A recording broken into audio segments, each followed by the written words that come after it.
Yeah, it really is. Well-being is really multidimensional and it is complex. And I think personal responsibility is taking ownership for understanding ourselves. The framework that I work with is starting off with self-awareness. We need self-awareness before we can actually, have the capacity to create change in any area of our life. Self-awareness, self-acceptance, self-empowerment, and then we reach that self-actualization. And so we need to recognize, as I mentioned with my story, the beliefs beneath the behavior.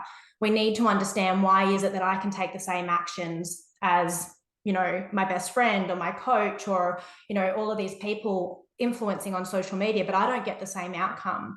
And self-sabotage is really so subtle. And that's where I think that personal responsibility comes in. And I think when I look at the word responsibility, it is broken into, it is responsibility. And we have to recognize that we all have the ability to respond to people, circumstances, and things in our environment today, but also those things from our past.